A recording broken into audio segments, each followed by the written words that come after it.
What up, James? What's up, man?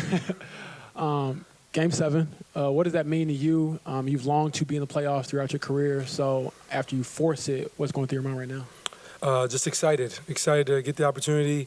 Now it's a one-game series, and it's for all the marbles, and I think it's kind of where better to have a Game 7 than the Garden, So I'm really excited about it. Our group's excited to get the opportunity to compete. We haven't won a game there yet. No teams won a game on the road in this series, so we got to be ready to go from start to finish for 48 minutes. And then how do you think you've grown throughout this series, just as far as figuring out, okay, pick my spots, who I am as a player, things like that, and how can you maybe just know who you are in Game 7? Yeah, I think just using the experience from every game on a game-to-game basis. There's been some different circumstances every game in terms of, how the game's flowing, how many shots I'm shooting, who's defending me. There's been some different circumstances throughout the series. So just trying to, use all those, put all of them in my toolbox and, use it to the best of my ability going into Game 7. What was the film session after Game 5 like? I think Coach just challenged our effort. I think that was the biggest thing. We had some boneheaded things happen offensively, turnovers, and that hasn't really hurt us at all this playoffs. But I think when you go back and look at Game 5, like the majority of everything that affected us was rebounding the basketball. A lot of their points were off second chance. And then they kept rebounding the ball. That didn't allow us to play in transition, so that affected our offense, too, at the same time. So I think when you go back and look at Game 5, you just really look at the rebounding. And I think it looks like, the challenge is on Myles because it's like, rebounds typically, what bigs do. But I would say that it's more – I think the challenge was put more on us surrounding him, to help him come down and do what we can on our guards to come down and rebound. Herrnstein likes to tip out a lot, so we got to box our guys out, be at the free throw line, be ready to get it. If our guy doesn't crash, we got to go in and help, sandwich the big. I think just trying to understand where we can be better. And I think that when Myles knows that we got his back going to rebound, I think he feels more confident there. So I think he just really challenged our group, 1 through 15, 1 through 18. How can we be better and just play harder for 48 minutes? And then the timeout that was called right at the start of the second half, it seemed like it was a really key moment. You guys rallied out of that. What was that timeout like on the bench? Yeah, I think when you go back and look at Game 5, I think Coach did a great job of calling some timeouts to kind of, nip their runs in the bud. And, I thought we did a bad job of just, coming together. I felt like I talked about after the game, it was like a little frantic, you know what I mean? And I don't know if that was because we were on the road and, whatever the case is, but I thought that's part of the maturation of this group is just coming together and responding the right way. And we didn't start the third quarter the right way. If you count the three that they hit, before before halftime, they really were on like an 8-0 run there, and we had to figure out what we were going to do. We made some shots. Double A had a big tip out that led to a three for me, and I think just figuring out how we can be better and just maintain a sense of urgency and not panicking, but I think urgency over panicking, those are two very different things, and I think we got to do that. Tyrese, you mentioned it before, Game 7 at the Garden. This is one of the biggest opportunities a player has in his career, one of the biggest audiences, really the biggest that will ever watch you play so far in your career. Can you just speak to what it means to have this opportunity to showcase yourself and your team in front of such a big national audience? It's just exciting. It's exciting for us. A lot of us, this is our first playoff experience, let alone first Game 7. You know what I mean? So I think we're all excited about it. We got to be ready to go for 48 minutes. Like, the Garden is an unbelievable environment.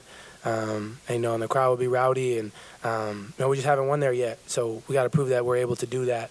And I think it starts on the defensive side of being able to rebound the ball so that we can get out and run and things like that. But I'm really excited about the opportunity. I think that, when you're a young up-and-coming team, it's easy to be like, man, we're never on TV. People never get to see us play. Well, you got to earn it. And I think we're on our way to doing that by winning the first-round series. But, you can continue to do that by winning this series and, hopefully playing the Eastern Conference Finals. So that stuff's earned, not given, and we got to, prove that we deserve that spotlight to be able to do that.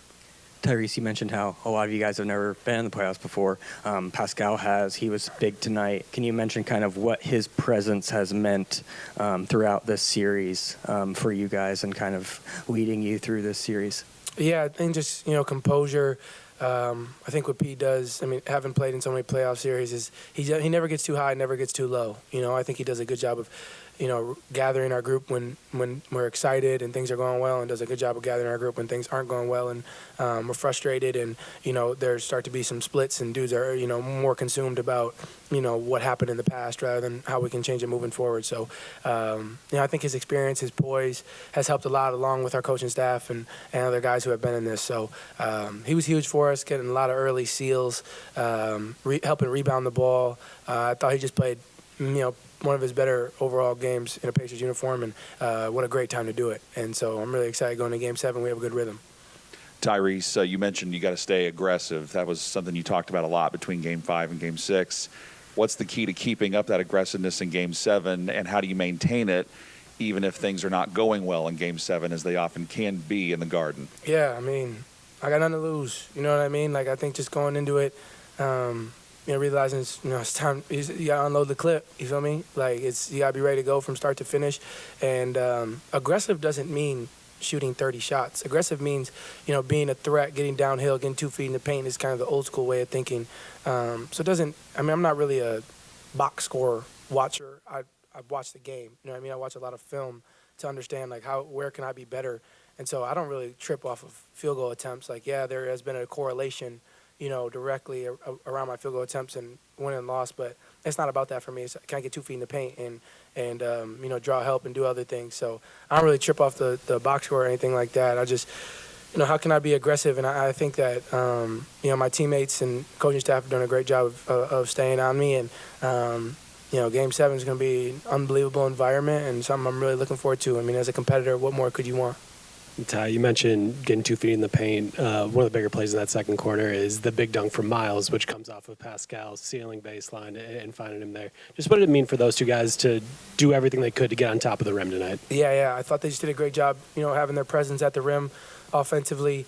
I think, but when we're able to rebound, they crash 5 guys. So, or sometimes, 4. Most of the time, Jalen's not crashing. But if we can rebound and get out and run, that allows us to get our early seals. We're really being on our bigs more to, get on the rim as much as they can, just to have that presence.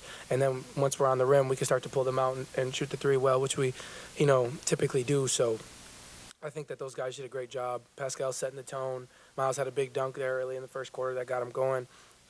But the more that we can just get some rim pressure, and it's not always, driving and getting layup. It's just their presence of posting and getting out and reposting and things like that. So I thought they did a great job setting the tone. Tyrese, how'd you feel like you guys guarded Brunson tonight? I think he was 2 for 13 in the first half. Ends up, I think, with 31. And Coach Carlisle said it's relentless with him, endless, what he does. But how you feel like you guys did on him tonight? I thought we did a good job. I thought AA did a really good job of showing his hands. I thought they hunted a lot in Game 5, put me in a lot of action. I thought I did a better job of, being in shows and getting back to mine and getting to the gaps. I thought we did a great job of not fouling and finishing possessions, which has been the biggest thing. And Jalen is relentless getting downhill. He's an unbelievable player. You just got to show your hands as much as you can, give him different looks when you can, and finish possessions with rebounds, because they really capitalize on offensive rebounds, kickouts, and things like that. But I think for the most part, we did a good job. Tyrese, Rick mentioned the film session, and then you say challenged you guys' effort. Where did this edge come from that you guys showed up with tonight? Is it as simple as the film session being ugly, or what?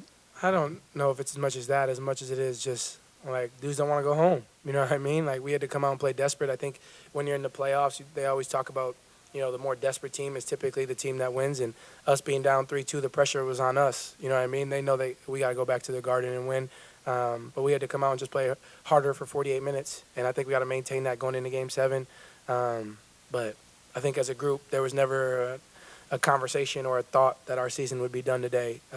We got to understand that, we were going to take care of it. We understood that, if we came to play the right way today, we'd take care of business. But, we know we got a big game coming on Sunday, and, everybody's got to be ready to go.